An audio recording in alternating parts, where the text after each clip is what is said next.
চলো স্যার, 4-5 না থাক, এই তো বলা যাবে না, বললেই তো মান সম্মান শেষ। আচ্ছা আচ্ছা, আসো আমরা অধ্যায়টার অনুশীলনী সলভ করবো। মোটামুটি 130টার মতো প্রশ্ন আছে অনুশীলনীতে, অনেক বেশি, কিন্তু যেগুলো আমাদের লাগে। এই অধ্যায়ের ম্যাথগুলো বেশ কঠিন, বুঝছো? মানে তুমি হ্যান্ড ক্যালকুলেশন এই অধ্যায়ের ম্যাথ করতে পারবা না। সো ম্যাথগুলো আমরা ম্যাক্সিমাম স্কিপ করবো, অথবা যেগুলা তোমাদের বোর্ড পরীক্ষার জন্য তো অবশ্যই লাগবে। তো বোর্ড পরীক্ষার জন্য যেগুলো লাগে ওইগুলো একটু ক্যালকুলেটর দিয়ে করবা। এগুলো হাতে ক্যালকুলেশন করার মতো ম্যাথ না, বুঝছো? এই অধ্যায় অ্যাটলিস্ট। তো এই অধ্যায়ে মেডিকেলেও যা প্রশ্ন আসছে সবই হচ্ছে থিওরিটিক্যাল প্রশ্ন। আমরা ওইগুলো সলভ করবো, কেমন? তো দেখো, শুরুতে একটা প্রশ্ন করছে যে 1 ইলেকট্রোভোল্ট সমান কত জুল। তোমরা সবাই জানো 1 ইলেকট্রোভোল্ট মানে 1.6 × 10⁻⁹ জুল, ঠিক কিনা? পারবা? আচ্ছা, তাহলে এটাই তো আর বোঝার কিছু নাই, একদম কমন কোয়েশ্চেন। ওকে, এরপর আসো, একটা ইলেকট্রন 0.99 c দ্রুতিতে গতিশীল হলে চলমান ভর কত? এটা কেন জানি মেডিকেলের অনেক পরীক্ষায়, মডেল টেস্ট, বিভিন্ন কোচিংয়ের পরীক্ষায় দিয়ে দেয়। সো এটা একটু মুখস্থ রাখবা। এই যে 6.45 × 10⁻30 কেজি মুখস্থ, হ্যাঁ? এম লিখে দিলাম, মানে এটা মুখস্থ করবা, মনে রাখতে হবে। বই আনোনি? দাগাবা কিসে? তুমি আনোনি? হতাশ। আচ্ছা, এরপরেরগুলো দেখো, এগুলো তুমি কোনোটাই হাতে করতে পারবে না, সো চেষ্টা করে লাভ নাই। আসো আমরা থিওরিটিক্যাল প্রশ্নগুলো পড়ি। দেখো, ফোটনের ধর্ম কি? আমরা জানি যে ফোটনের, আমরা কতদিন বলছিলাম যে ফোটনের ক্ষেত্রে তার নিশ্চল ভর কি হয়? নিশ্চল ভর হয় 0, কিন্তু যখন সে গতিশীল হয়, আলোর বেগে যখন সে চলা শুরু করে, তখন তার একটা ভরবেগ থাকে, বলছিলাম না? তাহলে এখানেও দেখো একই কথা লেখা, যে ফোটনের ধর্ম কি? নিশ্চল ভর 0, কিন্তু কি একটা নির্দিষ্ট ভরবেগ আছে। কোনো চার্জ আছে? নাই। তাহলে কোনো চার্জবিহীন। তাহলে আমাদের তিনটাই সঠিক, 1, 2 আর 3। পারবা? চলো সামনে যাই। দেখো, ডি ব্রগলির তরঙ্গদৈর্ঘ্যের সমীকরণ কি? শোনো, একটা ইকুয়েশন লিখে দিই, এটা সবসময় মনে রাখবা। একটা হচ্ছে আমাদের পি বা ফোটনের ভরবেগ, ভরবেগের সূত্র হচ্ছে পি ইকুয়াল h/λ, ঠিক আছে? আচ্ছা, এবার মনে করো আমি এখান থেকে একটু কনভার্ট করতে চাই। ধরো আমরা জানি সি ইকুয়াল f λ, জানি না যে ভি ইকুয়াল f λ, ভি এর বদলে আমরা যে সি লিখছি। তাহলে ল্যামডা ইকুয়াল আমি কি লিখতে পারি? c/f। ওকে, তাহলে h/c/f। তাহলে এফটা উপরে চলে যায়, গেলে কি থাকে? hf/c। একটু খেয়াল করো, hf কিন্তু আবার তোমার ই এর মান, তাই না? বলো, তাহলে আমরা এটাকে লিখতে পারি e/c। তাহলে এই যে ভরবেগের দুইটা ইকুয়েশন লিখলাম, এই দুইটা অনুশীলনীতে 2-3 বার আছে, বলে দিলাম, শুরুতেই মাথায় রাখবা। তাহলে পি এর সূত্র যখনই তোমার কাছে জিজ্ঞেস করবো, তুমি বলবা h/λ এবং একটা হচ্ছে e/c, মনে থাকবে? তাহলে ফোটনের ভরবেগ নির্ণয়ের এই দুইটা ইকুয়েশন আমরা শিখলাম। একটা হচ্ছে h/λ, আরেকটা কি? e/c। পারবা? আচ্ছা, ঠিক আছে। তাহলে এখানে কি আছে ভাইয়া? এখানে হচ্ছে যে ল্যামডা ইকুয়াল, দেখো একটু উল্টাই দিছে, ল্যামডা ইকুয়াল h/p। পারা যাবে না? সহজ নাকি? কি খবর আরিফা, অনেকদিন পরে? ওকে, চলো সামনে যাই। এরপরে দেখো, কোন ধাতু থেকে ফটো ইলেকট্রন নির্গত হয় না? তো আমরা তো জানি যে গ্রুপ 1 এর যে ধাতুগুলো আছে তাদের মধ্য থেকে ফটো ইলেকট্রন নির্গত হয়। লিনাকে রুবি সেচে ফেলেছে, তাদের মধ্য থেকে। তো আমি গতদিন পড়ানোর সময় বলছিলাম যে এই কোয়েশ্চেনটা দিলে অপশনে অলওয়েজ কি থাকে? অ্যালুমিনিয়াম থাকে, তাই না? তাহলে দেখছো যে ফটো ইলেকট্রন নির্গত হয় না কোনটা থেকে? অ্যালুমিনিয়াম থেকে। পারবা? পারবা? ওকে, ঠিক আছে। তোমাদের কলেজে কি হয়েছে আজকে? পিকনিক নাকি? মহিলা কলেজে? ও আচ্ছা, দেখো কোনটি বিকিরণ কোয়ান্টা? বিকিরণ কোয়ান্টা হচ্ছে ফোটন, মুখস্থ প্রশ্ন। দেখো, তাহলে বিকিরণ কোয়ান্টা কোনটা? ফোটন। বিকিরণ কোয়ান্টা কোনটা? ফোটন, হ্যাঁ মুখস্থ। বিকিরণ কোয়ান্টা, বলো বিকিরণ কোয়ান্টা কোনটা?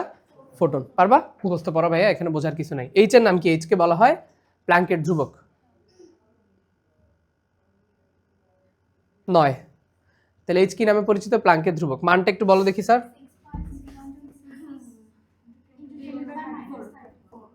একক জুল সেকেন্ড। Very good. আচ্ছা, তোমরা একটু খেয়াল করছো যে এর যদি আমরা মাত্রা বের করার চেষ্টা করি জুল সেকেন্ড ধরে, তাহলে ধরো কাজ ডাব্লিউ ইকুয়াল আমরা জানি এফএস, তাই না? মানে জুল তো কাজ, তাহলে এফ এরটা মুখস্থ রাখতে বলছিলাম, এম এল টি ইনভার্স 2, তার সাথে আমার আরেকটা স্মরণ গুণ হলো, তাই না? তাহলে M L square T inverse 2, এটা হচ্ছে জুলের জন্য। আর এস সেকেন্ডের জন্য আরেকটা টি গুণ হলো, তাহলে আমার মাত্রাটা কি আসে? M L square T inverse 3, right? একটু খেয়াল করছো যে এটা কিন্তু তোমার কৌণিক ভরবেগ পড়ছিল না? সরি, ইনভার্স 1 হবে।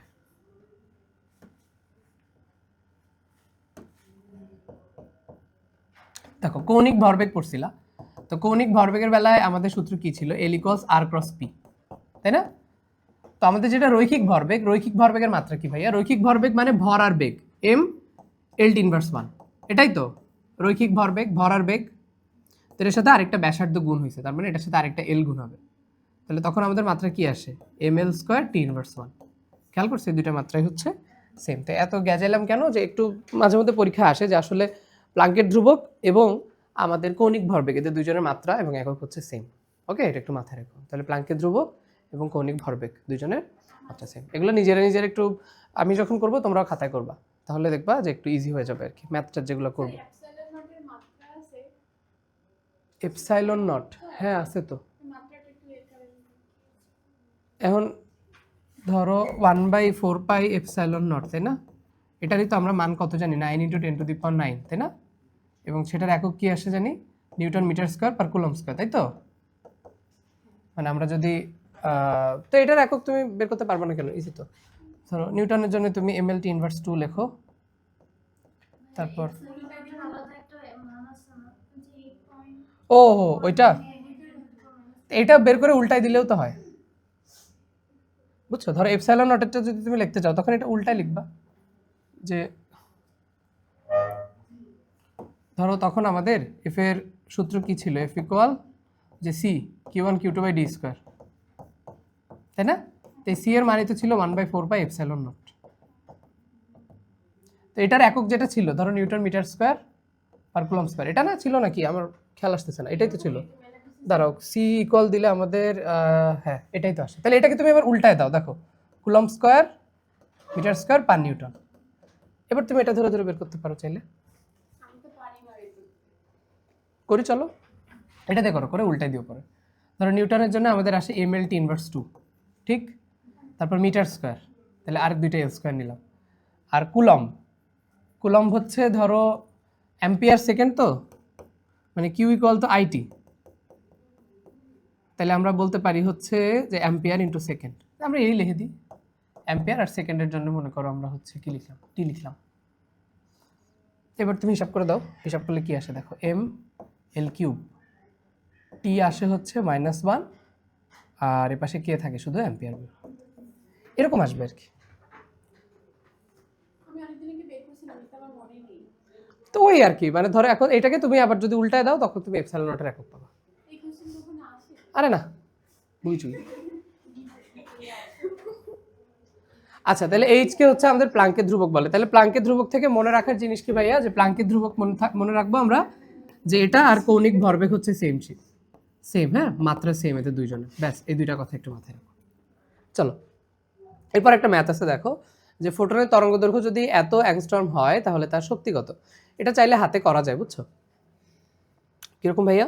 ধরো আমাদের সূত্র যেটা আমরা পড়ছি ইকুয়াল hc/λ, তাই তো?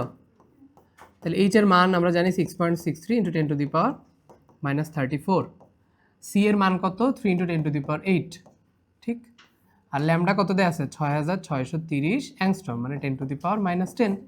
ওকে, তাহলে আসো দেখো, এটা তোমার বেশি ক্যালকুলেশন করাও লাগবে না। তুমি আগে মনে করো এই দশমিকটা যদি এখান থেকে উঠায় দাও, তাহলে দুইটা সংখ্যার আগে দশমিক আছে, তাই তার জন্য আমরা নিচে একটা 100 অ্যাড করলাম। তাহলে এখন তো আর এই দশমিক নাই, আছে? আছে বলো, নাই। তাহলে এটা কাটাকাটি করলে কত থাকে 10। এবার দেখো যে উপরে সংখ্যা একমাত্র বেঁচে আছে কি 3, আর তো কেউ নাই। তাহলে তুমি অপশনের মধ্যে খুঁজো যে 3 আছে নাকি কোনোটায়, দেখো এই যে 3 আছে, তাহলে এটা আমার অ্যান্সার। বাকি ক্যালকুলেশন করার দরকার নাই, আর চাইলে করলেও দেখবা মিলে গেছে, বুঝছো? তাহলে এইভাবে আমরা ইজিলি আগাইতে পারি, সহজ। আচ্ছা, এরপরে দেখো ফোটনের ভরবেগ, ওই যে একটু আগে তোমাকে মুখস্থ করতে বললাম, হ্যাঁ পি ইকুয়াল কোনটা ছিল বলো দেখি, h/λ এবং আরেকটা কি e/c, এই দুইটা মাথায় রাখবা। যে আমাদের ফোটনের ভরবেগের সূত্র বললে পি ইকুয়াল h/λ অথবা e/c, যে কোনো একটা দিতে পারবা? খুব বেশি সময় নেব না, দ্রুত শেষ করে দিব। আচ্ছা, এরপরে আসো যে আপেক্ষিক তত্ত্বের ক্ষেত্রে আমাদের কি কি কথা। দেখো আমরা পড়ছি না যে চলমান ঘড়ি নিশ্চল ঘড়ির থেকে দ্রুত চলে, কাল তো দীর্ঘায়ন হয়, ধীরে চলে, তাহলে এটা ভুল। আচ্ছা, চলমান দৈর্ঘ্য ছোট হয়, ঠিক, দৈর্ঘ্যের সংকোচন হয়। গতিশীল ভর বেশি হয়, হ্যাঁ ভরের বৃদ্ধি হয়। তাহলে 2 আর 3 ঠিক আছে, তাই না? বলো 2 আর 3 হচ্ছে সঠিক। শেষ, আর কিছু নাই। এখান থেকে আর কি পড়বা, এরপরে আসো পরের প্রশ্নে আমরা যাই। দেখো ফটোতড়িৎ ক্রিয়া প্রাবল্য বাড়লে কি হবে, প্রশ্নটা একটু মুখস্থ টাইপের, মুখস্থই রাখবা। দেখো প্রাবল্য বাড়লে মনে রাখবা, প্রাবল্য বাড়লে আমরা বলছিলাম না প্রবাহ মাত্রা বাড়ে, গতদিন মনে আছে তোমাদের, বলছিলাম যে প্রাবল্য বাড়লে প্রবাহ মাত্রা বাড়ে। এখান থেকে একটু মনে রাখবা যে এটার ফলে ফোটনের সংখ্যা বাড়ে। তাহলে প্রাবল্যের সাথে সম্পর্ক কার, ফোটনের সংখ্যা, ঠিক আছে, প্রবাহ মাত্রা এবং ফোটনের সংখ্যা। আর গতিশক্তির সাথে সম্পর্ক ছিল কার? আমরা বলছিলাম যে ভি ইকুয়াল এফ ল্যামডা। তাহলে গতিবেগ বা গতিশক্তির সাথে সম্পর্ক হচ্ছে কম্পাঙ্কের। তাহলে গতির সাথে সম্পর্ক হচ্ছে কম্পাঙ্কের, আর যদি বলে ফোটনের সংখ্যা বা প্রবাহ মাত্রা তাহলে মনে রাখবে প্রাবল্য। ঠিক আছে? আচ্ছা, ওকে। এরপরে দেখো তড়িৎচুম্বক বল কার্যকর হয় কোন কণার মাধ্যমে বলো তো? পারো নাকি? ফোটন না? ফোটন। গ্লুয়ন কোন কণা, মানে কোন বলের জন্য কাজ করে? সবল নিউক্লিয় বল। সবল নিউক্লিয় বল। আর বোসন কাজ করে দুর্বল নিউক্লিয় বল। তুমি আসো না একদিন ক্লাসে? তাহলে মেসন আর গ্লুয়ন এটা ছিল সবল নিউক্লিয় বল, আর বোসন কি ছিল? দুর্বল নিউক্লিয় বল। ওকে, দেখো ফটোতড়িৎ ক্রিয়ার কিছু বৈশিষ্ট্য আছে, এগুলো মুখস্থ করবা। ফটোতড়িৎ ক্রিয়া একটা তাৎক্ষণিক ঘটনা। কতক্ষণ লাগে ভাইয়া? 10⁻⁹ সেকেন্ড। 10⁻⁹ সেকেন্ড মাথায় রাখো। তাপমাত্রা দ্বারা প্রভাবিত হয় না, ঠিক। সূচন কম্পাঙ্ক বিভিন্ন হয়, এটাও ঠিক। ওকে, আচ্ছা। এরপরে দেখো 1 অ্যাংস্ট্রম তরঙ্গের শক্তি কত? এটাও তুমি ওই আগের সূত্র দিয়ে করতে পারবা, আমি এমনি দেখাই দিচ্ছি। ধরো ওই যে 6.63 10⁻⁻34, এরপরে করবা হচ্ছে যে আর কি এই সি 3 × 10⁸, হ্যাঁ, ডিভাইডেড বাই আমাদের যেটা দেয়া আছে 1 × 10⁻⁻10। ওকে, ওই যোগ বিয়োগ করে দিলেই হবে। তাহলে ধরো তুমি যদি এটাকে 7 ইমাজিন করো, তাহলে আমাদের মান কত আসে? 3 × 7 = 21। আর 10 এর পাওয়ার কত আসতেছে দেখো, -34 + 8 + 10, তাহলে 18 আর 34, তাহলে আসে হচ্ছে কত? 16 নাকি? 10⁻⁻16। তো আমি যদি এটাকে 2.1 লিখি, ধরো 0.1 ঘরে নিয়ে আসলাম, তাহলে এখানে কত হয়ে যাবে? 10⁻⁻15। ওকে, এই যে, তাহলে দেখো এটার সাথে মিল আছে কার? এই যে 2 × 10⁻15। ঠিক আছে? পারবা স্যার? আচ্ছা, তাহলে এরকম ম্যাথ দিতে পারে। এছাড়া বাকিগুলো তুমি কখনোই হাতে করতে পারবে না। দেখো এই বলের মধ্যে অসীম পাল্লা ছিল কার? অসীমতম পড়ছিলাম না? কি পড়ছিলাম মনে আছে? অসীমতম মানে তড়িৎচুম্বক বল আর মহাকর্ষ বল, এতে দুইজনের পাল্লা কি? অসীম। পাল্লা কেমন? অসীম। -15 মিটার, এটা কার পাল্লা? 10⁻⁻15 টিদুয়া না? মনে নেই? সবল।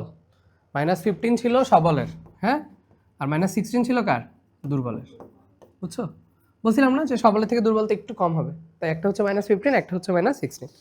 তাহলে অসীম হচ্ছে দুইজনের, তড়িৎচুম্বক বল, মহাকর্ষ বল। সবলের বেলায় -15, দুর্বলের বেলায় -16। ওকে, এসব না পারলে হবে? আচ্ছা, এরপরে আসো এখান থেকে তরঙ্গ দৈর্ঘ্যের। দেখো একটা ফোটনের শক্তি, আমরা তো এটা পারি না, ইকুয়াল kc/λ। ওকে, নো এক্সপ্লানেশন। এক্স রে কে আবিষ্কার করেন? রনজেন না? রনজেন আবিষ্কার করছিল এক্স রে। এবং বেকেরেল আমাদের হচ্ছে তেজস্ক্রিয়তার একক, তাই না? আমরা পড়ছি এগুলো। আচ্ছা, এখানে খেয়াল করো যে দুইটা প্রসঙ্গ কাঠামোতে আছে, বলছে যে আলোর বেগ যথাক্রমে সি আর সি প্রাইম। ভাই, আলোর বেগ তুমি যেই প্রসঙ্গ কাঠামো থেকেই মাপো, আলোর বেগ সবসময় সেমই থাকবে। সেটা তুমি ক্লাসরুমে বসে আলোর বেগ দেখো, কিংবা ধরো তুমি প্লেনে উঠে আলোর বেগ দেখো, সবসময় কি আলোর বেগ একই দেখবো আমরা, তাই না? কারণ এটাই আমাদের হচ্ছে যে আইনস্টাইন যে দুইটা মতবাদী ছিল, সেকেন্ড কথাটা কিন্তু এটাই ছিল। প্রথমটা ছিল কি, যে জড় প্রসঙ্গ কাঠামোতে নিউটনের সব সূত্র বা গ্যালিলিও সূত্র সেম থাকবে। আর 2 নম্বরটা কি ছিল? আলোর বেগ একটা ধ্রুব রাশি। তাহলে দেখো সি প্রাইম ইকুয়াল সি, মানে আলোর বেগ সবসময় সেম থাকবে। বোঝা গেল? আইনস্টাইনের স্থির ভর শক্তির সমীকরণ কোনটা? স্থির ভর বলছে যেহেতু, তাহলে তোমার এম নট দিতে হবে। এই যে এম আছে এগুলো নিতে পারবা? বলো পারবে না। তাহলে এই যে 1 নম্বরটা answer, E not equal M not C square. স্থির বলছে যেহেতু। চলো দেখো, স্থির কাঠামোতে গতি ঘড়ি ধীরে চলে। কেন ধীরে চলে? কারণ কাল দীর্ঘায়ন হয়। কাল দীর্ঘায়ন হয়, তাই তো? দৈর্ঘ্যের কথা বললে আমরা দৈর্ঘ্য সংকোচন বলতাম, কিংবা ভরের কথা বললে আমরা ভরের বৃদ্ধি বলতাম। দেখো এক্স রের একক কি বলো? রনজেন। এক্স রের একক কি? রনজেন। আর বেকেরেল কিসের একক? তেজস্ক্রিয়তার একক। আসো ভাইয়া, তেজস্ক্রিয়তার একক হচ্ছে বেকেরেল। আচ্ছা, এটা দেখো, এটা আমরা গতদিন বারবার অনেকবার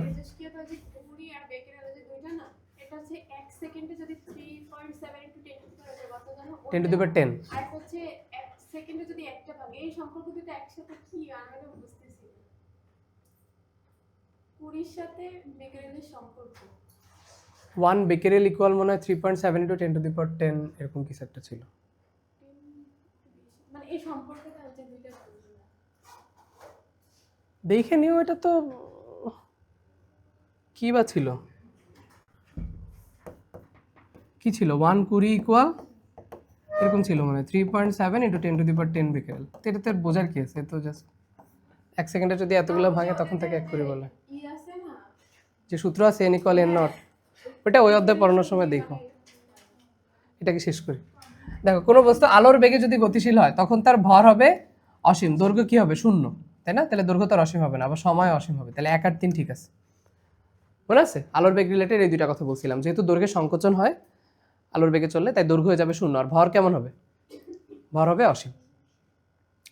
আচ্ছা এখান থেকে আর তেমন কিছু নাই। ফোটনের ক্ষেত্রে দেখো, ফোটনের বেলা আমরা পড়ে আসলাম যে ফোটনের স্থির ভর 0, শক্তি কি ইকুয়াল hf, বেগ আলোর বেগের সমান। তাহলে তিনটাই সঠিক। এরপর দেখো ইথারের অস্তিত্ব ভুল প্রমাণিত হয় কার পরীক্ষার মাধ্যমে বলো তোমরা? মাইকেলসন মর্লির পরীক্ষায়। কত সালে করছিল? 1800 সামথিং, 1877 আর সামথিং ছিল। ওকে, সামনে পাবা আবার। আচ্ছা ঠিক আছে, এরপরে আসো যে শক্তির ক্ষুদ্রতম এককের নাম কোয়ান্টা দিছিল কোন বিজ্ঞানী? Max Planck. ঠিক, তাহলে ক্ষুদ্রতম এককের নাম কোয়ান্টা দিছিল কোন বিজ্ঞানী? ম্যাক্স প্লাঙ্ক, না? এই জন্য উনি তো কোয়ান্টাম তত্ত্বেরও জনক। কোয়ান্টাম তত্ত্ব থেকে একটা কথা মনে রাখবা, সেটা হচ্ছে কৃষ্ণ বস্তুর বিকিরণ। কৃষ্ণ বস্তুর বিকিরণ ব্যাখ্যা করতে পারি আমরা কোন তত্ত্বের মাধ্যমে? কৃষ্ণ বস্তু কোয়ান্টাম তত্ত্ব। কৃষ্ণ বস্তু কি? কোয়ান্টাম তত্ত্ব, মাথায় রাখবা। কৃষ্ণ বস্তুর বিকিরণ এবং ফটো তড়িৎ ক্রিয়া, এই দুইটা আমরা ব্যাখ্যা করতে পারবো কোয়ান্টাম তত্ত্বের মাধ্যমে।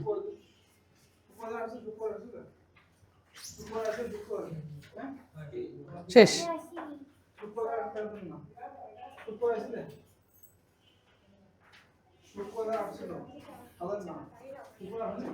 আই আসছিল আসলে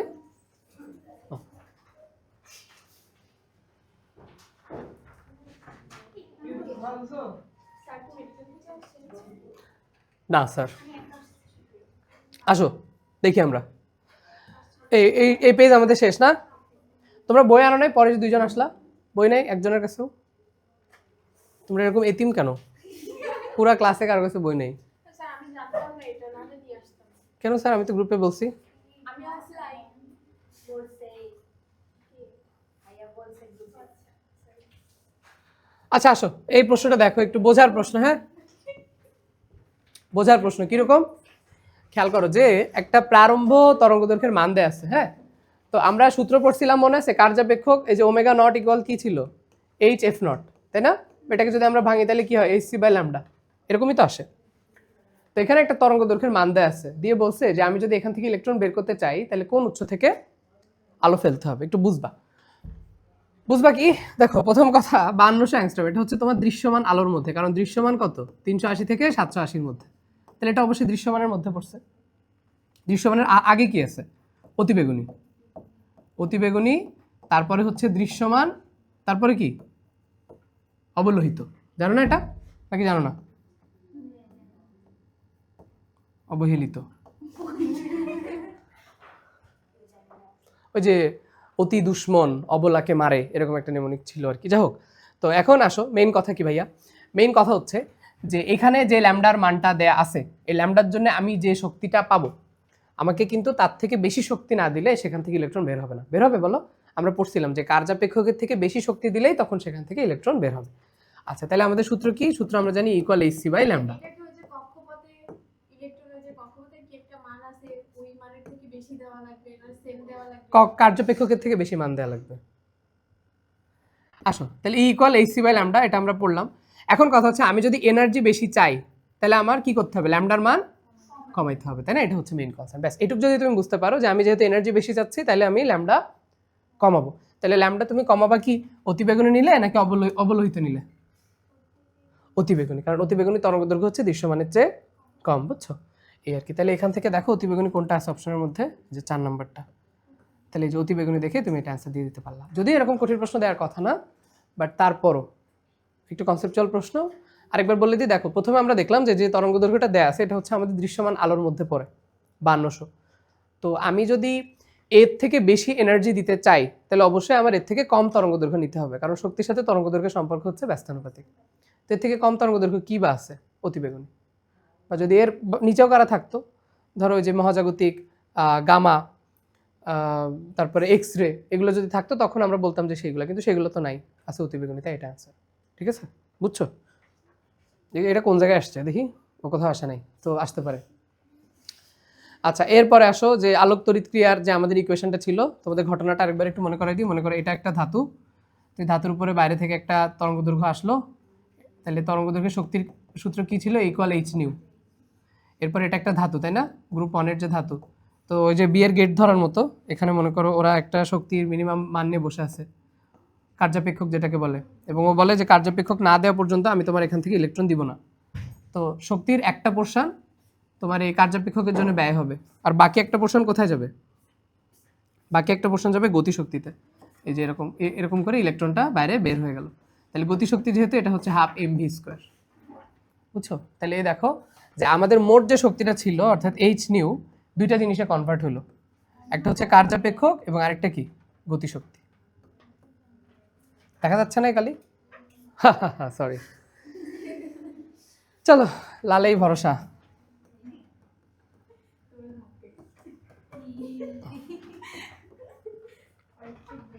ওকে, তাহলে এই যে দেখো, এই যে শক্তি, মোট শক্তি, এটার একটা অংশ গেল আমার কার্যাপেক্ষকে, আর একটা অংশ বাকিটা কোথায় গেল, গতিশক্তিতে। মানে কার্যাপেক্ষক থেকে বেশি শক্তি যখন তুমি দিলা, তখন এখান থেকে একটা ইলেকট্রন বের হয়ে গেল।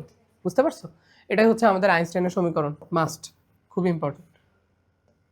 দেখো, এই যে সূচন কম্পাঙ্কের জন্য নির্গত ইলেকট্রনের বেগ কি হবে, এটা আমরা গতদিন গ্রুপেও দিছিলাম। সূচন মানে শূন্য, হ্যাঁ, মেডিকেলে 2বার আসছে। সূচন মানে কি, শূন্য।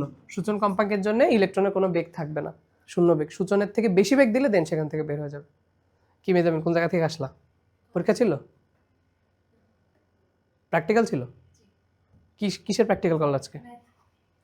ম্যাথের কি, ত্রিকোণমিতির প্র্যাকটিক্যাল? গ্রাফ আঁকা লাগে?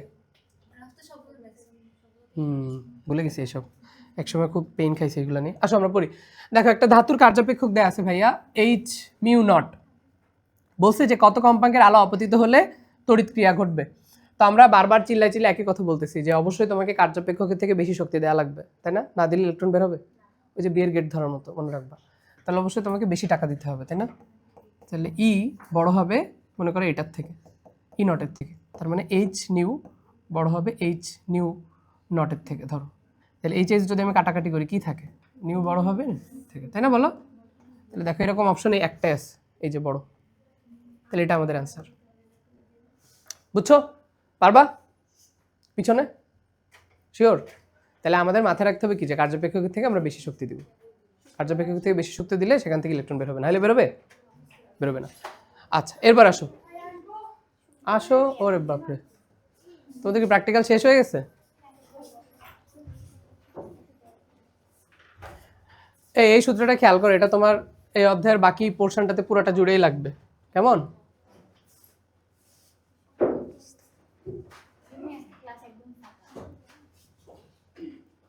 খুবই দুঃখজনক,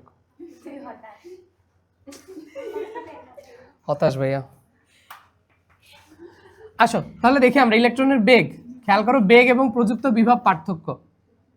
তো আমরা জানি, ধরো এই কথা বললো না,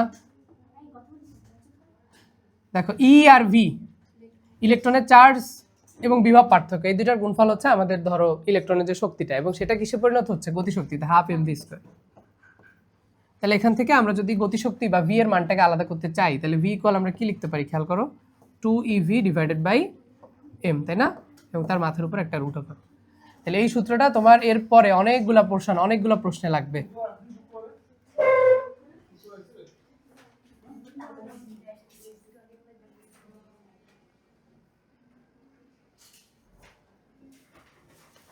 দেখতে পাও?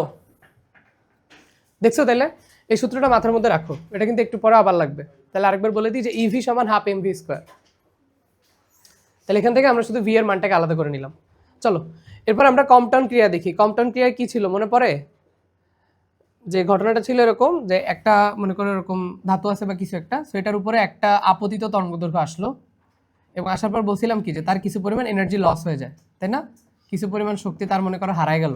এখন শক্তি যদি হারায় যায়, ধরো শক্তি কমে গেল, শক্তি কমে গেলে এইচসি বাই ল্যামডা, ল্যামডা কি হবে, বেড়ে যাবে। শক্তি কমে গেলে ল্যামডা বেড়ে যাবে, তার মানে যেটা তোমার এই যে বিক্ষিপ্ত ফোটনের তরঙ্গদৈর্ঘ্য, এটা বেড়ে যাবে। এটাই হচ্ছে মেইন কথা।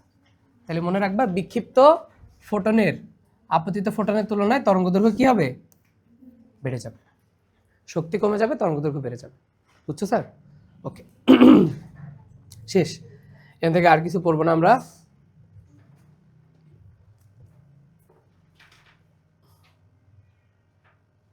এই এক্স রে কি চৌম্বক ক্ষেত্র দিয়ে বিক্ষিপ্ত হয়? কি মনে হয় তোমাদের, বলো দেখি। 46-এর 1 নম্বর।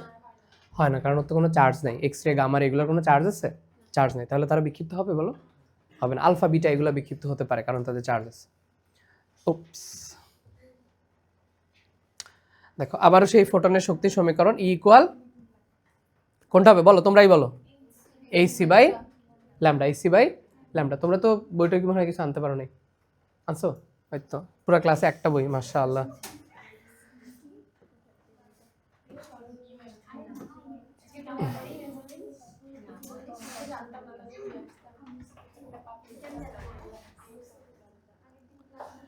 এই আসো দেখো, কোন নীতি ব্যবহার করে বস্তুর ভরকে শক্তিতে রূপান্তর করা যায়?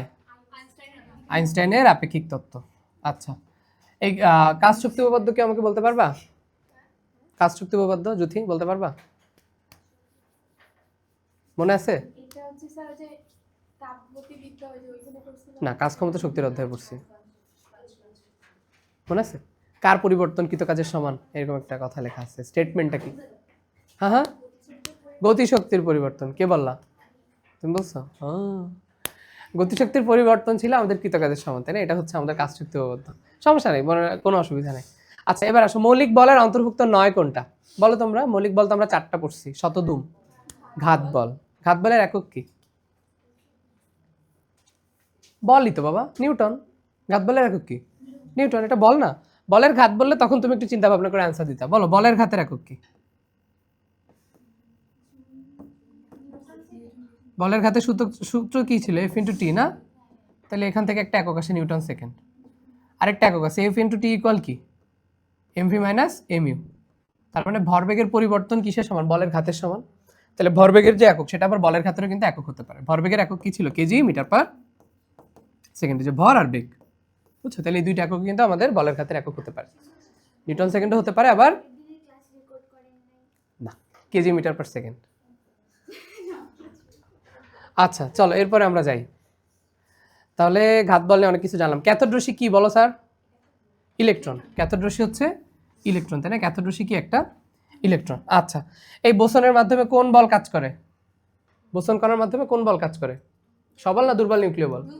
দুর্বল নিউক্লিয় বল। বোসনের মাধ্যমে কাজ করে দুর্বল নিউক্লিয় বল। আর মেসন আর গ্লোনের মাধ্যমে কোনটা? সবল নিউক্লিয় বল। ফোটনের মাধ্যমে কাজ করে তড়িৎ চৌম্বক বল। আচ্ছা, ইলেকট্রনের প্রতি কণার নাম কি জানো? অ্যান্টি পার্টিকেল কি ইলেকট্রনের? এটা তো এই অধ্যায়ে তো পড়ানো হয়নি মেবি তোমাদের এখনো। জ্যোতির্বিজ্ঞান একদম শেষ অধ্যায়। মনে রাখো, পজিট্রন। ইলেকট্রনের চার্জটাকে যদি আমরা পজিটিভ বানাই দিই তখন সেটা হয়ে যাবে কি? পজিট্রন। তাহলে ইলেকট্রন নেগেটিভ আর পজিটিভ হয়ে গেলে পজিট্রন। নামের সাথে মিল আছে না? Electron, positron. এই দেখো আবার সেই সূচন কম্পাঙ্কের প্রশ্ন। সূচন দেখলে কি দেখাবা বাবা? শূন্য। অনুশীলনীতে মনে হয় কোনটা একটা সর্বনিম্ন দেয়া আছে, তুমি সূচন দেখলেই শূন্য দাগাবা। ঠিক আছে, ভুল দাগানোর দরকার নেই এটা। আচ্ছা, এরপরে দেখো আরেকটা বোঝার প্রশ্ন। একটা নিয়ন টিউবে উচ্চ বিভব দেওয়া হয়েছে, বিদ্যুৎ প্রবাহিত হচ্ছে, ঠিক আছে? তো ক্যাথোডের দিকে কোন কণা প্রবাহিত হবে? একটু চিন্তা করে দেখো। মনে করো এটা একটা, না টিউবের চিত্র তো এরকম হয় না। দেখো মনে করো এটা একটা টিউব, এটা মনে করো একটা টিউব। খুব ভালো কথা। যেহেতু কারেন্টের ফ্লো হচ্ছে তার মানে কি? সেখানে প্রচুর পরিমাণে কি আছে? ইলেকট্রন আছে। তাহলে ইলেকট্রনের দিকে কে আকৃষ্ট হবে? ঋণাত্মক চার্জ নাকি ধনাত্মক চার্জ? অবশ্যই ধনাত্মক চার্জ। তাহলে এই অপশনটা আমার আগেই বাদ, এই অপশনটা আমার আগেই বাদ। এখন প্রোটন অথবা ধনাত্মক নিয়ন আধান, এই দুইজনের একজন অ্যান্সার হবে, এটুকু আমি বুঝলাম। তো এখানে খেয়াল করো, প্রশ্নের মধ্যে যেহেতু নিয়ন দিয়ে দিছে এতবার, তাহলে অবশ্যই নিয়ন থাকা উচিত অ্যান্সারের মধ্যে, ঠিক কিনা? তাহলে আমরা মনে রাখবো ধনাত্মক নিয়ন আধান। ওকে, তাহলে যদি এরকম প্রশ্ন দিয়ে দেয়, খুব কঠিন প্রশ্ন করলে হয়তো এগুলো দিতে পারে। আমি যেটা দেখলাম অনুশীলনী, এই অধ্যায়টা বেশ কঠিন। হ্যাঁ, মানে প্রশ্ন অনেক, 130টা কোয়েশ্চেন, হিউজ কিন্তু অন্য অধ্যায়ের তুলনায়। তোমরা এই অধ্যায়টা একটু ভালো মতো টাইম নিয়ে সলভ করো বাসায় বসে। প্রত্যেকটা কোয়েশ্চেন বোর্ড পরীক্ষার জন্য তো খুব গুরুত্বপূর্ণ। এখান থেকে তো এক সেট প্রশ্ন তোমরা লেখো না, ইজিলি তো অ্যান্সার করা যায়। আচ্ছা, এরপরে দেখো এই যে আমাদের সেই ভরবেগের সূত্র। ভরবেগের ক্ষেত্রে দুইটা ইকুয়েশন মনে রাখতে বলছি। পি ইকুয়াল একটা কি ছিল? এইচ বাই ল্যামডা, এবং এটা থেকে আমরা কনভার্ট করে আরেকটা বের করছিলাম, ই বাই সি। ঠিক আছে, তাহলে এখানে কোনটা আসছে দেখো, এই যে ই বাই সি। তাহলে ভরবেগের এই দুইটা ইকুয়েশন যেন কখনো ভুল না হয়। ফোটনের ভরবেগ বললেই P equal H by lambda, আরেকটা হচ্ছে ই বাই সি। পারবা স্যার? মিতু, তোমার কোনো পরীক্ষা টরীক্ষা দেওয়া লাগে না? এই যে প্র্যাকটিক্যাল টেস্ট পরীক্ষা, ও তুমি করে এসছো। তোমাদের কি প্র্যাকটিক্যাল ছিল? বায়োলজি আর ম্যাথ? ও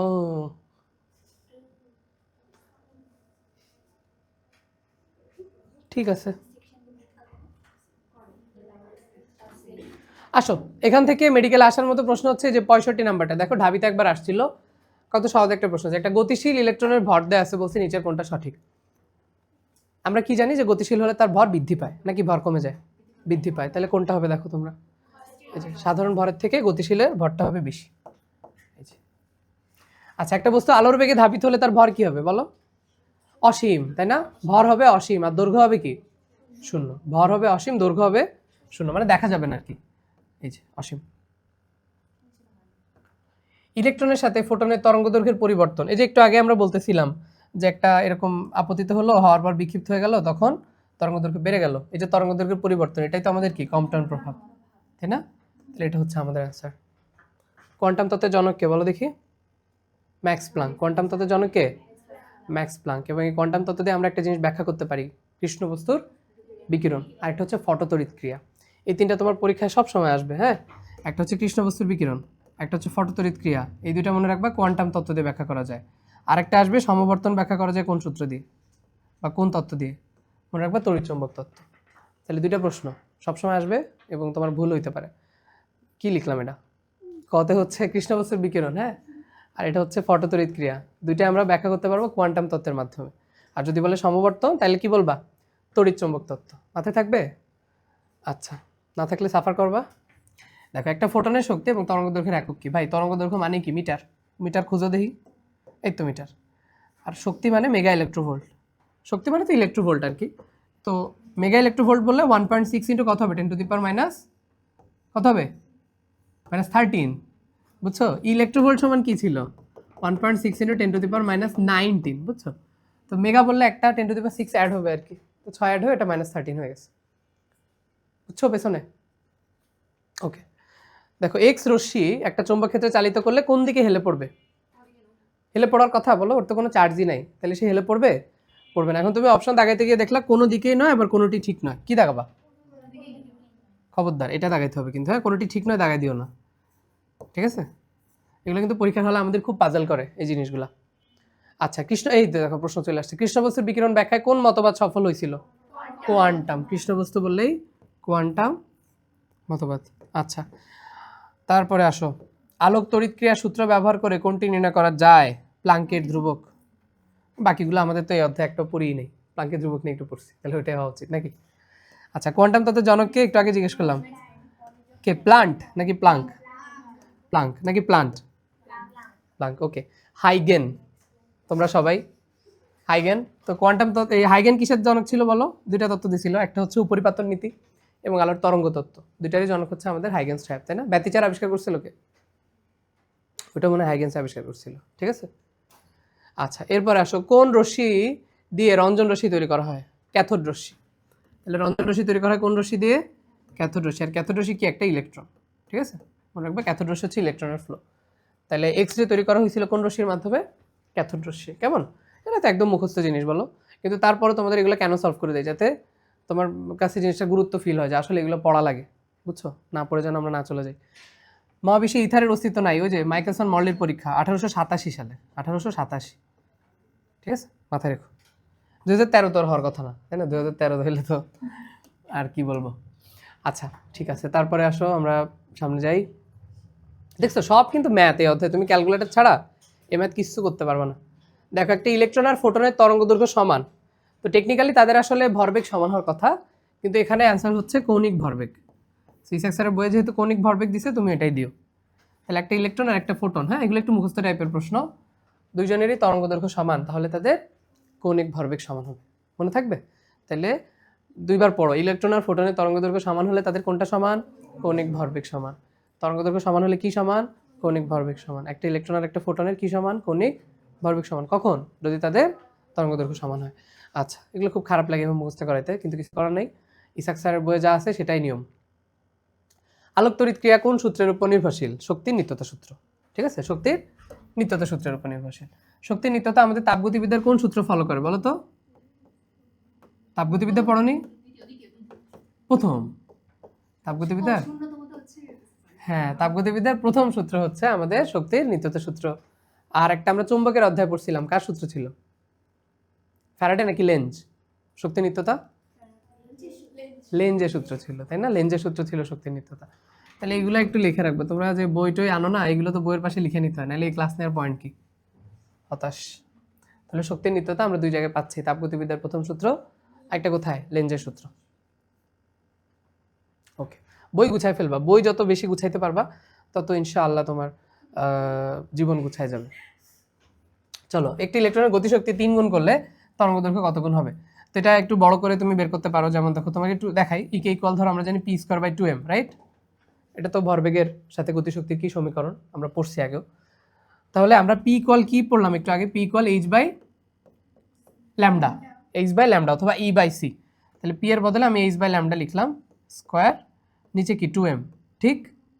তাহলে ল্যামডা তো নিচে চলে আসবে, তাহলে h²/λ²,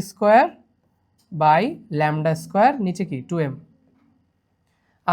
তাহলে গতিশক্তির সাথে ল্যামডা সম্পর্ক কেমন? বর্গের ব্যস্তানুপাতিক, অর্থাৎ ই কে সমানুপাতিক হচ্ছে 1/λ², তাই নাকি? তাহলে আমি তরঙ্গদৈর্ঘ্য বের করতে চাই, তাহলে ল্যামডা ইকুয়াল হচ্ছে 1/√E_k। তাহলে গতিশক্তি 3 গুণ করলে কত হবে তুমি বলো? 1/√। পারবা? তো তার এত কিছু মাথায় রাখার দরকার নেই, পরীক্ষার হলে এত কিছু মাথায় আসবেও না। তো তুমি জাস্ট এই ইকুয়েশনটা যদি মাথার মধ্যে রাখতে পারো তাহলেই হবে। আর যদি পরীক্ষার হলে মনে না পড়ে তখন একটু ক্যালকুলেশন করে বের করে নিয়ে আসতে পারো। বুঝছো স্যার? তাহলে দেখো, গতিশক্তি 3 গুণ করলে ডি ব্রগলি তরঙ্গদৈর্ঘ্য কত গুণ হচ্ছে? 1/√3। ওকে, আচ্ছা দেখো, এই যে টাইমটা তোমাদের মুখস্থ করতে বলছিলাম, যে একটা ফটো ইলেকট্রন নিঃসরণের সময় কত? 10 টু দি পাওয়ার কত? -9, 10 টু দি পাওয়ার -9 সেকেন্ড, একদমই কম সময়, তাৎক্ষণিক হয়ে যাচ্ছে। ওকে, প্রায় শেষ, 80টা প্রশ্ন পড়ে ফেলছি, আর অল্প কিছু আছে। এখানে খেয়াল করো যে তোমার আলফা, প্রোটন এবং ইলেকট্রন, হ্যাঁ, তিনটা ডি ব্রগলি তরঙ্গদৈর্ঘ্য কি হবে? আমরা তো জানি ল্যামডা আর ভর হচ্ছে পরস্পরের ব্যস্তানুপাতিক, ঠিক তো? তাহলে ভরের বিবেচনায় আলফার ভর সবচেয়ে বেশি। কার ভর বেশি? আলফা বেশি, তারপর প্রোটন, তারপর হচ্ছে ইলেকট্রন। এটা হচ্ছে ভরের বিবেচনায়। তাহলে তরঙ্গদৈর্ঘ্য বেশি হবে কার? ইলেকট্রনের। তাহলে ইলেকট্রনের তরঙ্গদৈর্ঘ্য বেশি হবে, তারপর হবে প্রোটন, তারপর কি হবে স্যার? আলফা। হ্যাঁ, তাহলে এই যে দেখো 2 নম্বর অপশনটা, ইলেকট্রন, প্রোটন, তারপর হচ্ছে আলফা। দেখা যাচ্ছে? ক্যামেরায় দেখা যাচ্ছে এইচডি, তোমাদের চোখে হয়তো দেখা যাচ্ছে না। যাচ্ছে? ঠিক আছে রিদওয়ানা। এরপরে আসো, দ্রুত গতি সম্পন্ন ইলেকট্রন কোন একটা ধাতুকে আঘাত করলো, সেখান থেকে একটা বিকিরণ তৈরি হয়, সেটার নাম কি? এটা আমরা জানি এক্স রে, তাই না? বলো, এক্স রের মেকানিজম কি ছিল? যে একটা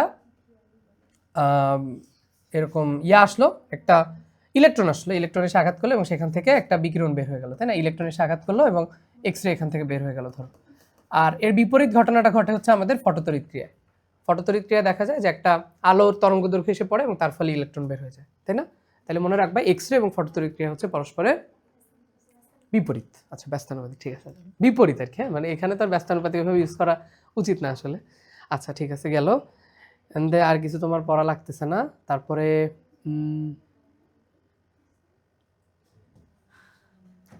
দেখছো, আমরা একটা পেজ থেকে একটা প্রশ্ন পড়েই আমরা মুভ অন করতে পারতেছি, এটাই তো জীবনের শান্তি। এই যে আবারও সূচন কম্পাঙ্ক আর পড়াইলাম না, তোমরা বলো সূচন কম্পাঙ্কের জন্য ইলেকট্রনের বেগ কত হবে? 0। আচ্ছা, এটা একটু খেয়াল করো যে দুইটা ফোটন পরস্পরের বিপরীত দিকে যাচ্ছে, হ্যাঁ, একটা সাপেক্ষে আর একটা আপেক্ষিক বেগ কত?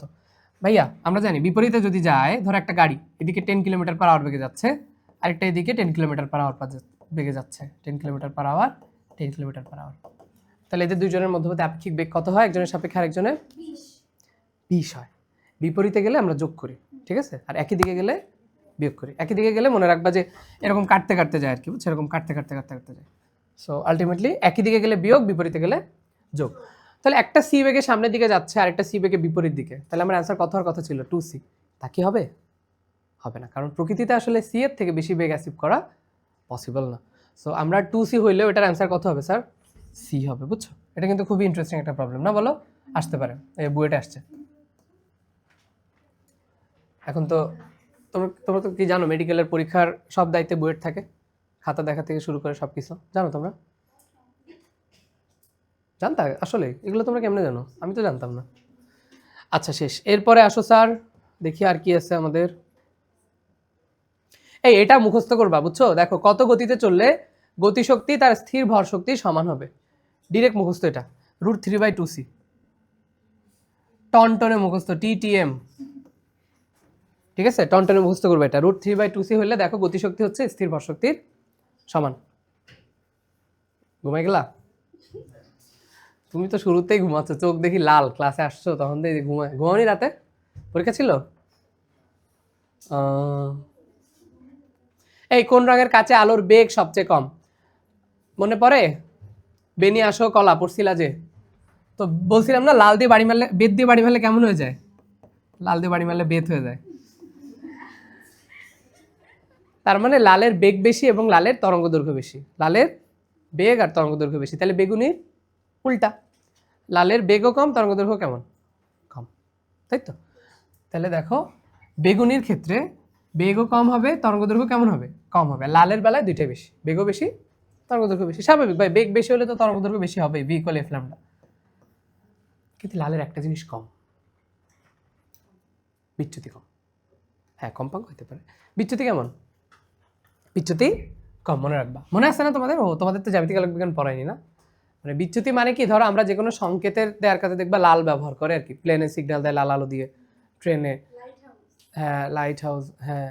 তো এরকম আর কি, যে আমরা সবসময় সংকেত দিই লাল দিই, কারণ আবার লাল জামা পরলেও দেখবা বেশি চকচক করে, অনেক দূর থেকে দেখা যায়। হ্যাঁ, এই আর কি। এরপর দেখো আলো তড়িৎ ক্রিয়ায়, এই যে আমি লাল কালার দিয়ে বই দেখাচ্ছি কেন, যাতে তোমরা ভালো দেখতে পাও, বিচ্যুতি কম। কিন্তু অবশ্য বেগুনিও এখানে অনেক ডিপ, এই আর কি। তো দেখো আলো তড়িৎ ক্রিয়ায় আপতিত ফোটন সম্পূর্ণরূপে বিলুপ্ত হয়। হ্যাঁ, তাহলে আলোক তড়িৎ ক্রিয়ায় আপতিত ফোটন কি হয়ে যাচ্ছে? সম্পূর্ণরূপে বিলুপ্ত হয়ে যাচ্ছে, মনে থাকবে? তাহলে ফোটন কি হয়ে যায়? বিলুপ্ত হয়ে যায়। স্যার শোনো, এটার যে সূত্র দিছে বুঝছো, এই যে প্রথম উদ্দীপিত, এটার সূত্র হচ্ছে তোমার এরকম আর কি, মানে কি বলবো, এটার অ্যান্সার 13.6 থাকবে বুঝছো। তোমার এত জানে কাজ নেই, থাক, গুলাই ফেলবানি, পরে তুমি মুখস্থই করে ফেলো। যদি এরকম বলে প্রথম উদ্দীপিত হিলিয়াম আয়নের শক্তি কত হবে? হ্যাঁ, কিন্তু ওই যে ধরো তুমি যদি এটাকে আবার E/n² দিয়ে করো তখন ঝামেলা বুঝছো, এটার সাথে z² গুণ করা লাগবে।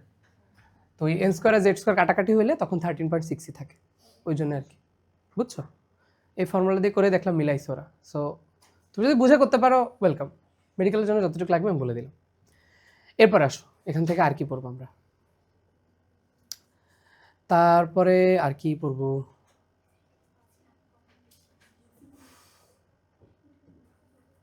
শেষ প্রায় শেষ স্যার। হ্যাঁ অবশ্যই, এইটা তো আমরা একটু আগে দেখলাম না, গতিশক্তির সাথে তরঙ্গ দৈর্ঘ্যের সমীকরণ কি ছিল? এই যে বর্গমূলের ব্যস্তানুপাতিক, তাই না? বর্গমূলের ব্যস্তানুপাতিক, তাই তো?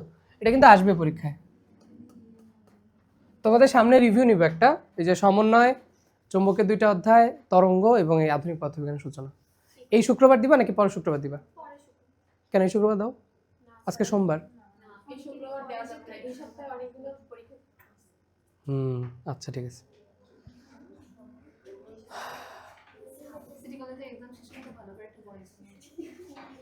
ওদের এক্সাম শেষ হবে 16 তারিখ মনে হয়। কি করব? ও আচ্ছা, ওকে। এই দেখো আলোক তড়িৎ ক্রিয়া কি প্রমাণ করে? আলোক তড়িৎ ক্রিয়া প্রমাণ করে যে আলো একটা ফোটনের স্রোত, ঠিক আছে? তাহলে আলোক তড়িৎ ক্রিয়া কি প্রমাণ করে? আলো একটা ফোটনের স্রোত, মাথায় রেখো। ঠিক আছে স্যার, শেষ আমাদের, এটা লাস্ট পেজ, আজকের শেষ পেজ আমাদের এটা। এখান থেকে আমরা আর কি বা পড়বো? এই যে একটা কোশ্চেন খালি পড়বো। দেখো 2mu সমান কত? এই 1mu তে কত ছিল মনে আছে তোমাদের? 1mu তে ছিল কত? প্রায় 933 বা 931 এরকম মান থাকে বিভিন্ন জায়গায়, মেগা ইলেকট্রোভোল্ট। তাহলে 2mu তে কি হবে? ডাবল হবে, 900 ডাবল করলে 1833 থেকে 63, তাহলে 1863 মেগা ইলেকট্রোভোল্ট, ঠিক আছে? এটার কাছাকাছি একটা ভ্যালু আসে আর কি। ব্যাস, এগুলোই হচ্ছে আমাদের এই অধ্যয়ন অনুশীলনের প্রশ্ন। আর বিগত বছর মেডিকেলে যা আসছে সেটা তো গতদিন বলছিলাম, সহজ প্রশ্ন, খুব বেশি কঠিন কিছু আসে নাই। শেষ করে দিলাম।